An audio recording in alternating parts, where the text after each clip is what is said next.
Hey guys, and welcome back. Today I'm going to be filming a book haul. So I recently acquired a bunch of books. One was a gift, others I bought, and then some I borrowed from the library. So yeah, I thought it was about time to do a haul, and let's just get into it. So my first book that I'm going to talk about is this book, which is called Endgame by David Baldacci. Anyway, this was a gift. It was given to me from my colleagues when I left my job. Obviously everyone knows I'm an avid reader, so they got me this. I'm not really sure what this book is about, so I think it's actually part of a series, but I think they work as standalone stories, so you don't have to have read the whole series. The back says that Will Robbie is a highly trained assassin and the US government's most indispensable asset, and he is called to London. So I think it's just one of those sort of secret agent books type things. I don't think I've read a book like this in very, very long. But yeah, I'm looking forward to it. It's also a big chunky book. I can't remember the last time I read a really huge chunky book like this. Probably A Little Life, but I read that on my Kindle, so it didn't feel like it was a huge book. I wasn't lugging around something huge like that.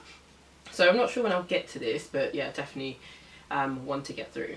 The second book that I've hauled is Sal by Mick Kitson. I've heard a couple of YouTubers talking about this. This book is about a girl named Sal and her sister Pepper, and how they escape their house basically and go and live in the Scottish wilderness. Basically, I think there's some sort of abuse that's been happening to Sal, and now that her sister's turning a certain age, she's afraid that's going to happen to her sister. So she's been watching a lot of survival things on YouTube and basically sets out with her sister to live in the wilderness because they're really afraid that if, you know, they get found out, their family will be split apart and her sister will be separated from each other. It sounds like a really good read. Everyone says it's a really cool read, and when I was reading up about it, it's actually written by a teacher who was really frustrated with what was on the curriculum, I guess, for Scottish students. So he created something that he would want to teach, which I think is kind of awesome. So yeah, it's had really decent reviews from everyone, and I think it will just be a good read. It sounds like it will sort of be a light-hearted read, especially because it's about girls at such a young age. I mean, it's dealing with not light-hearted topics, but I don't think it's going to be a very dark or very long read. The next book that I picked up is one that I have wanted to pick up for such a long time, and I spoke about it in my mid-year tag review thing, and that's The Immortalists by Chloe Benjamin.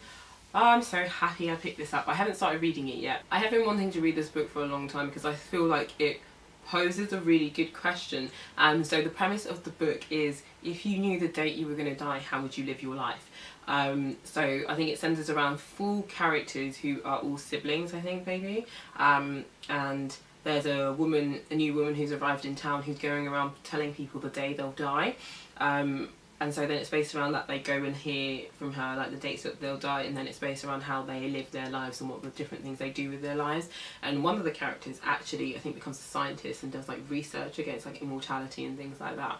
So I think it's very interesting. I don't know if the book is really going to be diving deep into the subject, but I still think it's going to be an enjoyable read and one that makes you think. So I'm really looking forward to it. So I mentioned in that mid-year tag that there were a couple of books I wanted to read before the end of the year, and in this haul I've picked up 2 of those books. Today I was in the library and I saw the third one that I wanted to read, but because I'd already picked up 2 books from the library, I was like, I'm not going to be able to read this in time, and I'm going to have to get it renewed or come back and return it, so I'm leaving it for now. But I'm on it to getting through the 3 books that I wanted to read before the end of this year, which doesn't even sound like a lot. 3 books is not a lot, but you know, you get swept up in so many other books. The next book that I picked up is Fire Sermon by Jamie Quattro.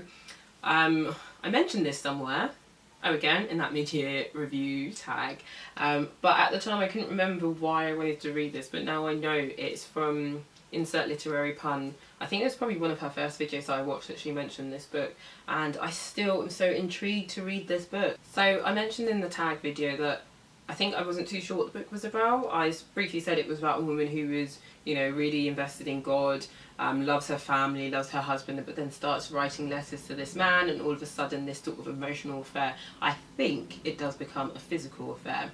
And it just sounds really good because I like books that explore thing to do when people get married and things to do with affairs. I don't know, I think it's just very interesting how that works, but then also add in the fact that she's a married woman and that she's got kids, you know, there's a lot to risk here. So it's very, I think this book is going to be interesting to see how she navigates through this. The one thing I like is what it says at the end. It says here, Fire Sermon is a daring debut novel of obsession, desire and salvation that lays bare the radical light and dark of love itself. I don't know, I think it just sounds exciting. I like a bit of mystery and I don't know, just diving deep into how people's minds work, especially when it comes to people who seem to have it all. Like, why would you risk it? The next book that I picked up is actually a poetry collection, and it is 20 Love Poems and a Song of Despair by Pablo Neruda. I picked this up because I know someone mentioned it earlier this year, like actually someone that I know in real life, and I've had it in my Amazon basket for a while, and I just want to keep reading more poetry. I feel like it's really easy to get stuck into a poetry book in between reading a novel or anything like that, so I just wanted to pick it up and explore some poems by him. I can't remember why specifically him, but he's very well known and very well respected. That's not, I think, the reason I'm drawn to it. Someone told me something about him that makes me want to read it. I don't know much about this collection of poetry, but I can just tell you from looking at the back. He's a Chilean author, and it says here he brought out his first collection at the age of 17 and quickly developed an assured and distinctive poetic voice. This poetry collection was actually originally published in 1924, and so we're still going, and it attracted international acclaim. It remains one of the most celebrated and admired books of erotic poetry published in the last 100 years. Oh, okay, cool. I didn't know it was erotic poetry. I mean, the front might suggest that. The front, actually, the cover reminds me of that book, 100 Strokes of the Brush Before Bed. Something like that. Which is something that I read when I was a young girl. And that's all about sort of, well, more like sexual awakening more than erotica. So yeah, actually I'm intrigued to read this book now. The next book I want to talk about is this book, Perfect Little World, and it's by Kevin Wilson. Harriet Rose talked about this. I've watched 2 videos of hers where she talked about this, and this just sounded like a really good book. So this book, I think, is very, very interesting. This book is about a girl who I think finishes secondary school, high school, and she's pregnant by one of her teachers. He doesn't want anything to do with the baby, maybe something like that. She basically ends up in this sort of project that is being tested out where all the families come together and they raise all the children together, so the kids won't know who is their parent. So I think she might be the only single person there, but the rest are all couples, and I think it's just a bit of a social experiment. Obviously this is a fictional novel. I'm sure they probably do this in real life, and I think that's how kind of a very long time ago society was actually kind of set up. Or not set up, but I think there are tribes that still actually really practice that, so that you don't know who's the father of the kid. I think you know who the mother is, but you don't know who the father is. I think it's very interesting. It must just question so much about identity and like nature versus nurture and all those sorts of things. I don't expect this book to explore any of that, because I also remember when Harriet said that she read it, that the piece about her going into this sort of experiment is actually more like 3/4 of the way through the book. I might be remembering wrong, but I know it's not like straight away into the book. So I think a lot of it does actually really explore maybe the girl's feelings. What's her name? Isabel's feelings, I guess, around getting pregnant and being alone. So yeah, I'm looking forward to reading this. I don't think it's going to be one of the ones I reach for instantly, but I still think it will be an enjoyable read, so we'll see. The next book I'm talking about is this book, which is Big Magic by Elizabeth Gilbert. I have actually already finished reading this. I finished reading it about 2 days ago now. So by the time this video goes up, 3 days before this video goes up, I finished reading this. I absolutely loved this book.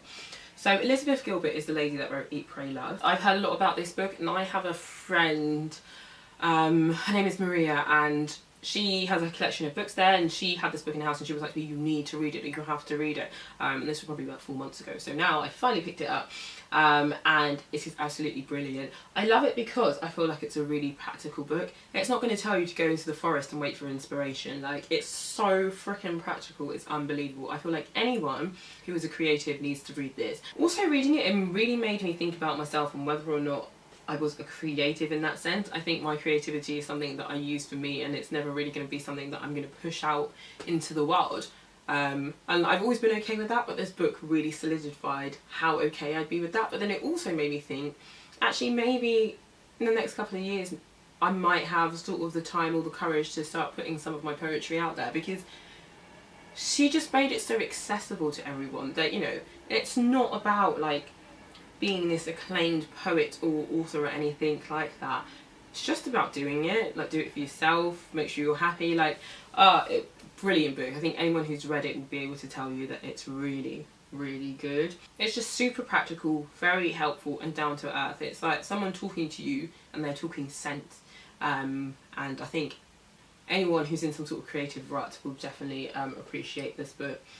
So yeah, that is the premise of what the book is about though, and I've bookmarked so many quotes in here. I think what I will do, because I've got I posted about this on Twitter, so I think what I'm going to do is just like a small little mini continuous thread of just some of the quotes that she has in here that I think are really helpful. So what I'll do is I'll link that sort of tweet down below. But yeah, creative living beyond fear. Definitely if you're stuck in a rut, you just want to get creating, or you're not sure where you are with your creativity, I would recommend that you pick this book up, because it will give you a good sense of purpose and make you think about where you lie along the creative spectrum and really what your creativity is for. So my last two books are books from the library, and I picked up Reservoir 13. So this book was longlisted for the Man Booker 2017 prize, and I'm still trying to do my video on the Man Booker 2017 shortlist. This one was one on the long list, but I thought it just sounded really good, so that's actually why I decided to pick it up. So this book is about a girl that goes missing. I think she goes missing in Yorkshire. Oh, I didn't know he was the author of If Nobody Speaks of Remarkable Things. I don't know if I've read that book. Anyway, this book is about a girl that goes missing in England. I think it is actually Yorkshire. And I think it's just about how everything else unfolds after that. So I think the town is looking for her, but it says in the book on the blurb that, you know, life must go on. So I think it's about daily life and how life goes on when someone goes missing, because I don't know, from the back it seems like they don't find the girl. They might find her, I don't really know. So the back of the book says, the search for the missing girl goes on, but so does everyday life, as it must.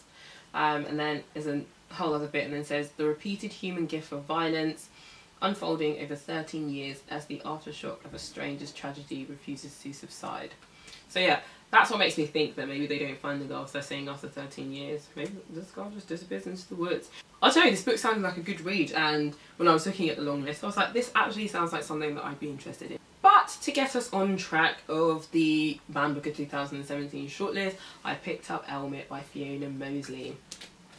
I've had a couple of my favourite booktubers talking about this, and they've really enjoyed it. I kind of feel like I'm not going to enjoy it because I feel like the subject and the whole topic of the book is not something I would usually pick up. But that's why I like reading things from the Man Booker, because you pick up things you wouldn't usually pick up. You're going to hear me say that a lot. I say that a lot anyway. Honestly, what I know about this book is that it's set in England, actually.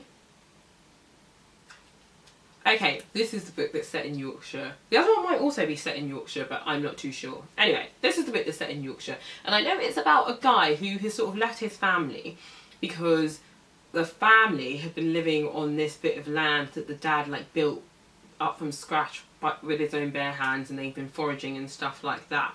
And then I think basically what happens is that the townsmen are not very happy with what the dad has done or something like that, or they're not very happy with how this family live their life. I think they're very secluded from everyone, and they seem to be very different. Like, I think the two kids, which is one of the main characters in here, are quite markedly different from the rest of their peers, but I'm not sure how. I think it is simply because they live in this house that their dad has built and they're maybe poor, I'm not too sure. I know the dad is violent, so I think that plays a part in this story as well, because when the townspeople start closing in, I think the dad reacts in a certain way. I'm going to read the last bit on the blurb where it says, Elmet is a lyrical commentary on contemporary society and one family's precarious place in it, as well as an exploration of how deep the bond between father and child can go. I can already feel like I won't like this book. I don't think I really like books that are set in like rural towns in England. I didn't grow up in a rural town in England. I can't relate. Obviously relating to things is not what makes you like a book, but I just know that these type of books are not what I go for. I don't find them interesting. If anything, they just kind of seem to make rural towns sound really creepy.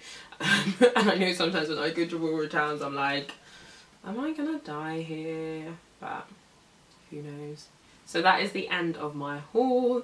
I'm really excited to get through these books. I actually think I'm going to start with Elmet first and then hopefully read a different book and then go back to read Reservoir 13. I just want to read those first simply because October is, you know, approaching really fast, but also because they're library copies and I just want to get them back. So let me know if you've read any of these books that I've talked about here, what you thought about them, and please do leave me any book recommendations because as per usual I'm always looking for more books to read. And yeah, I'm still continuing my thing of reading a book, of rereading a book from my shelf, so I'm going to be doing that. Actually, let me grab the book, my next book that I'm going to read. Yeah, the next book I'm going to reread from my shelf is The 5 People You Meet in Heaven by Mitch Albom. I also have Tuesdays with Maury. Obviously a really, really lovely book, and I think every time you read stuff like this you just feel a little bit grateful in life. So definitely one of my favourites, and I'm obviously hoping that once I read it I will put it back on my shelf and then I will be doing all that jazz of picking up another book. But anyway, that is me done for today. I will see you in my next video.